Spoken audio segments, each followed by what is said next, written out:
ये जो बुर्ज खलीफा का सबसे ऊपर का स्टील पाइप है, ये आपको कितना बड़ा लग रहा है? 10 फीट, 20 फीट या फिर 50 फीट? दोस्तों, ये सिर्फ इतना सा बुर्ज खलीफा का हिस्सा ही 136 मीटर का है और सिर्फ उतने हिस्से का वजन ही 300 टन से भी ज्यादा है। सन 2008 में दुबई में कोई क्रेन तक नहीं थी जो इतना ऊपर इतने वजनदार पाइप को ले जा सके। अब कैसे इंजीनियर्स इस मोटे पाइप को ऊपर लेकर गए? इसके अलावा स्टील पाइप के ऊपर ये कुछ डिवाइस लगा है, ये किस काम आता है? कैसे ये डिवाइस पिछले 13 सालों से दुबई को बचा रहा है? सबसे पहले तो आप ये जान लीजिए कि ये ऊपरी हिस्सा किस काम आता है। इस स्टील पाइप का कोई तो काम होगा। दरअसल अगर दोस्तों ये ना होता तो बुर्ज खलीफा कभी भी टूट सकता था। दोस्तों, ये जो पाइप है ये 4000 टन स्टील से बना है। इसकी लंबाई 244 मीटर की है। आपकी जानकारी के लिए बता दे कि स्टील पाइप के साइज के जितना कई देशों में तो बिल्डिंग भी नहीं होती। अगर ये पाइप ना होता तो आज बुर्ज खलीफा 585 मीटर का ही होता। इसी हाइट तक पब्लिक जा सकती है और ये हाइट बुर्ज खलीफा में 150 फ्लोर तक है। इसके ऊपर से ही ये स्टील का पाइप है जिसमें 150 से लेकर 159 तक के फ्लोर्स है। आपको बता दें कि ये फ्लोर रहने लायक नहीं है। यहाँ खतरा बहुत रहता है।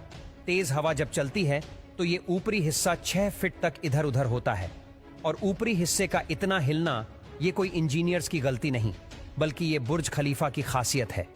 दरअसल ये 200 किलोमीटर प्रति घंटा की रफ्तार से चलने वाली हवाओं को ऊपरी हिस्सा ऑब्जॉर्ब करके बाकी के फ्लोर्स को एकदम सेफ रखता है।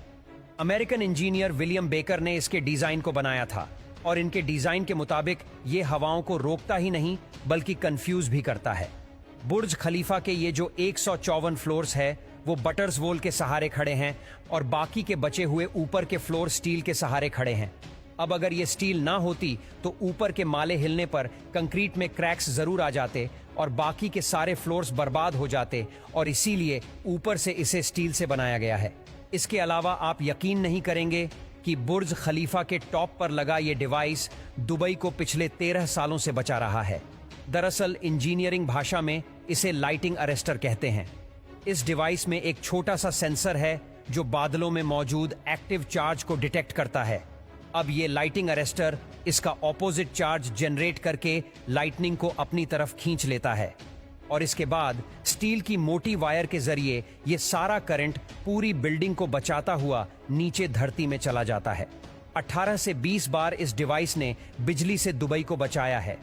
जब भी इस डिवाइस में लाइटनिंग स्ट्राइक होती है तो इसका बैटरी हर बार चेंज करना पड़ता है और चेंज करने के लिए एक वर्कर को ऊपर टॉप पर भेजा जाता है। अब आइए आपको बुर्ज खलीफा के ये टॉप के हिस्से का बताते हैं कि इतना बड़ा और वजनदार हिस्सा ऊपर तक कैसे ले जाया गया।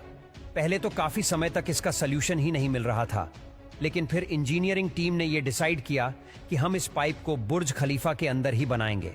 उन्होंने छोटे छोटे हिस्सों में इस रोड को बनाया और ऐसे एक एक हिस्सा ऊपर ले जाया गया और इसके बाद जाकर इस स्टील के पाइप को असेंबल किया गया।